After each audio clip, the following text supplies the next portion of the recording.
In Super 8, the narrative begins in February 1979 at a steel mill in Lillian, Ohio, where tragedy unfolds when Elizabeth Lamb, portrayed by Katrina Balfe, loses her life in a horrific accident. Her husband, Deputy Jackson Lamb, is devastated, but the true depth of the loss is felt by their son, Joe Lamb, who shared a close bond with his mother while his father has often been emotionally distant. Shortly after the accident, Louis Denard comes to the Lamb home. Jackson blames him for Elizabeth's death, resulting in a heated confrontation where he forcefully ejects Louis and has him arrested, all while Joe quietly observes, holding onto his mother's silver locket, a poignant memento. As months pass, summer break arrives, bringing excitement for Joe and his friends as they embark on a new venture, creating a Super 8 zombie film directed by Joe's best friend, Charles. Charles announces that he has recruited Alice Daynard, Louis's daughter, for a significant role. Although Joe is initially uncertain about the plot, he soon becomes enthusiastic about collaborating with Alice. That evening, after a tense dinner with his father, Joe sets out to join the rest of the film crew.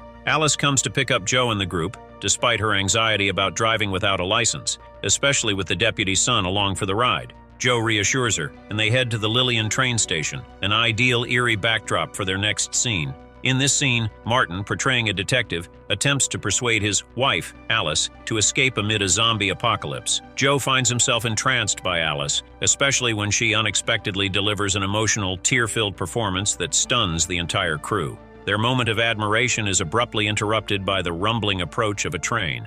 Charles insists on continuing to film to capture the train's arrival, believing it will lend a touch of authenticity to their movie. The cameras roll as the train approaches, heightening the suspense and setting the stage for the unfolding drama. As the kids film their scene, the suspense skyrockets when Joe spots a white truck speeding onto the train tracks. It slams into the train, causing an explosive derailment that sends cars and debris flying everywhere. They dive for cover, narrowly escaping. Amid the chaos, Joe hears something pounding inside one of the derailed cars, and moments later the door bursts open.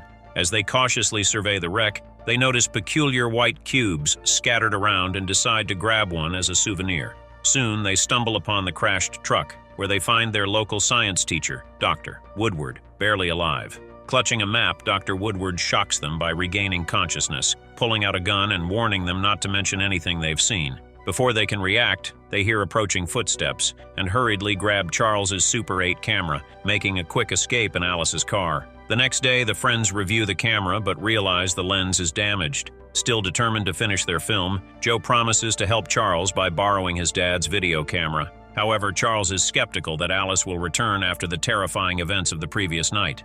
Driven to change her mind, Joe visits Alice at home, but their conversation is cut short when her father, Louis Denard, storms in, demanding Joe stay away.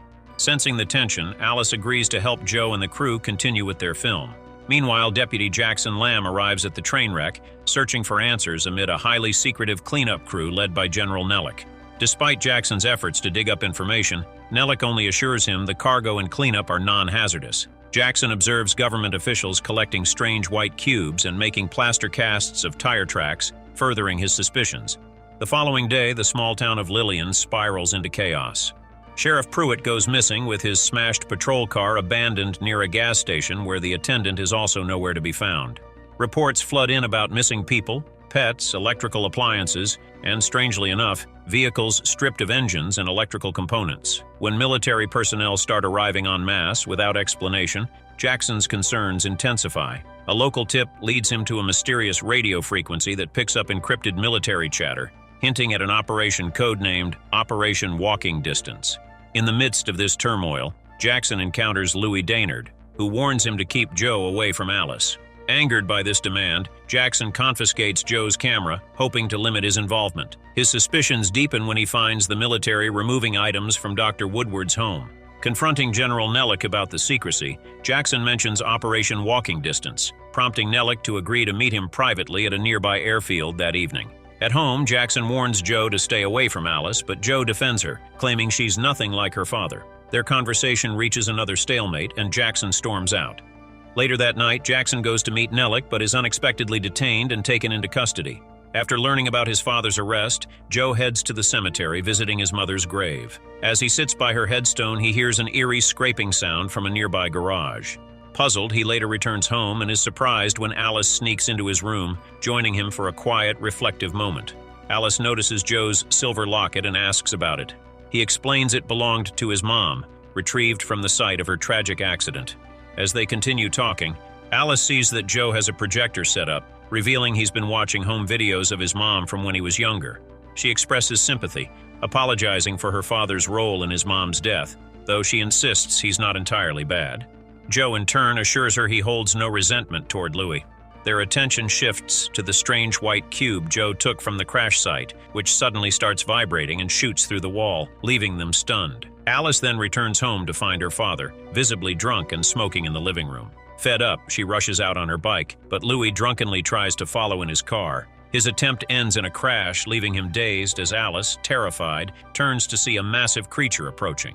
Louis struggles to get out of his wrecked car, only to find both Alice and the creature are gone. The next day, Joe and Charles collect the developed Super 8 film. Charles, however, is unusually quiet and seems upset. Back at Joe's place, Charles confesses his frustration. He cast Alice in the film because he had a crush on her, feeling a bit sidelined by her growing closeness with Joe. Setting aside the awkward moment, they begin watching the film, only to be shocked when they catch a glimpse of a strange creature emerging from one of the derailed train cars. Just then, air raid sirens blare outside. They rush out to find the town in a frenzy, with military personnel evacuating everyone to the local base. The reason? They're told a massive fire is closing in on Lillian, threatening to reach the town's chemical plant and cause catastrophic damage. Joe and Charles, along with other townspeople, are transported to a military base by bus. Upon arrival, Charles reunites with his family while Joe searches for his father, only to run into Louis instead. Louis shares a shocking revelation. He witnessed Alice being taken by a creature, but no one believes his story. Determined to rescue her, Joe rallies Charles and their friends, and with a small bribe, convinces the local camera store owner to help them return to town.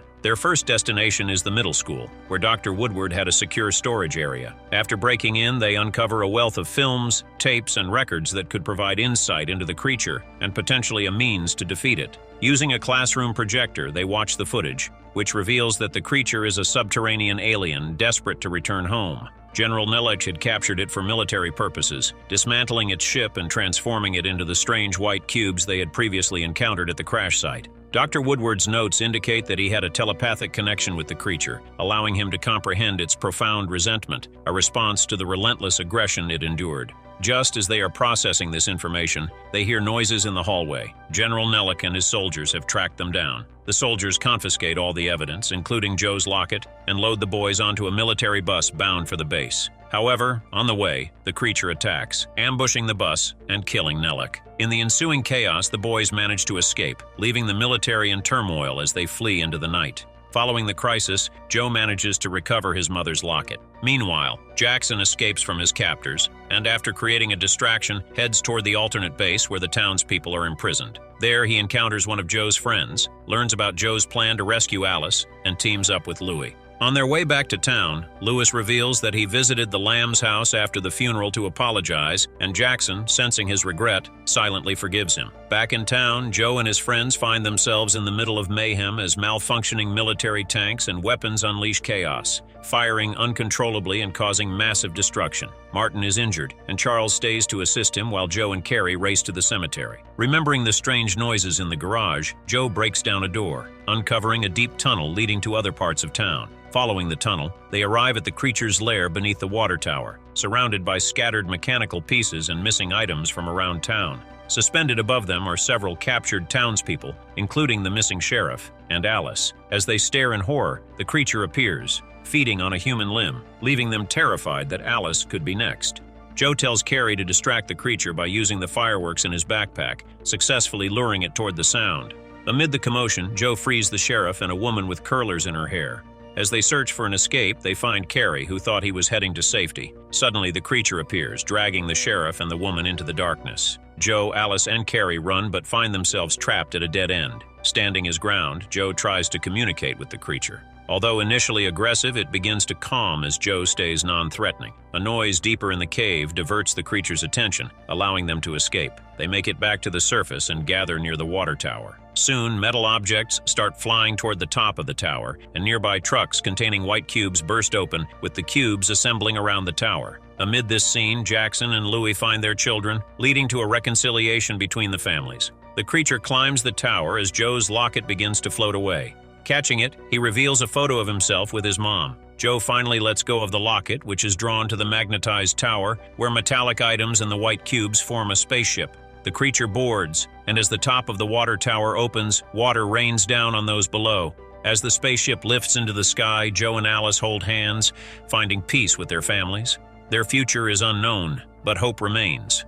Hope you enjoyed watching this video. If you did, please give it a thumbs up, share your thoughts in the comments below, and subscribe to our channel for more great content. Thank you for watching.